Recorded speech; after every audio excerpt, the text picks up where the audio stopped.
NOT gates, more commonly known as inverters, are gates that take in only one signal and give out only one output. That signal can be high or low. The high signal is known as a 1, and a signal with no voltage or current is known as a 0. The gate will take that input and flip it. So if the input's 1, the output will be 0. If the input is 0, the output will be 1.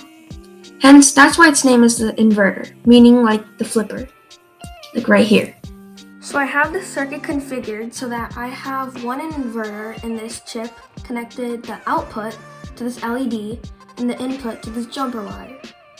Now if I connect the jumper wire to ground, what do you think will happen?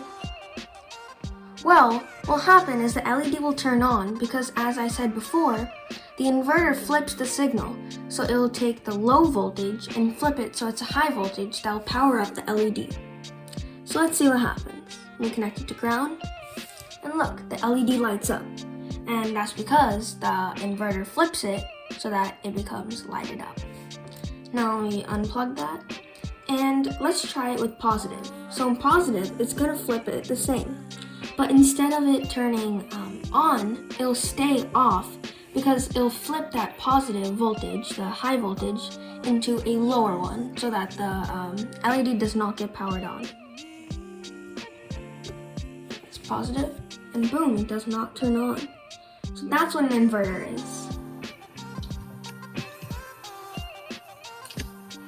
AND gates take two inputs unlike the NOT gate, and the signals can be high or low. And the AND gate will always output a 0 unless both signals, are a 1 or high. So like right here, in this table, everything is a 0, but the only situation when the output is a 1 or y is equal to 1, the inputs A and B are both at a 1 signal. Alright, so the AND gate, unlike the NOT gate, as I said before, it takes two inputs. Pin 1 and pin 2, and then pin 3 is the output right here. And I just have a connecting resistor right here. Okay, so it doesn't matter which input's which. So as said before, the AND gate will only accept it and give out a high voltage if both inputs are high. And keep in mind that when they're not connected, it just accepts it as a high voltage. So if I connect one of these to ground, it'll automatically turn off. No matter what I do, positive, negative, nothing will happen.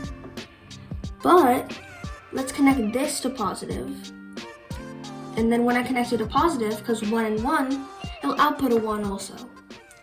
And if I just put even 1 to ground, any one of them, like this, it'll turn off because, as I said before, the AND gate only accepts it and gives out a high voltage if both are positive. If both are negative, or there's even one negative, the output will be a 0. Signal. OR gates are logic gates that take two inputs like the AND gate, and they can be a 0 or a 1. They are just the opposite of an AND gate, and they will always output a 1 or a high output as long as either one of its inputs receives a 1 signal. The only situation where the OR gate will output a 0 is when both inputs receive a 0 or 0 voltage. Like right here, the output will be always 1, but the certain situation where A and B is there, it will be 0. And this is what it looks like. Alright, so now for the OR gate. The OR gate will take two inputs just like the AND gate, and if one of them is positive, then the output will be high. But if both are negative or 0, then the output will be 0 too. So it's basically sort of like the flip of the AND gate. Now let's connect even one of them to positive, like that, and it will turn on. No matter what I do, right here, positive, negative, positive. You don't see that? Positive. I'm just flipping it from positive to negative. Nothing's happening because as long as one of them is positive, the output will be high. Now, if I put both of them to negative, then obviously the output will be low because it's flipped from the AND gate. So that's what an OR gate is.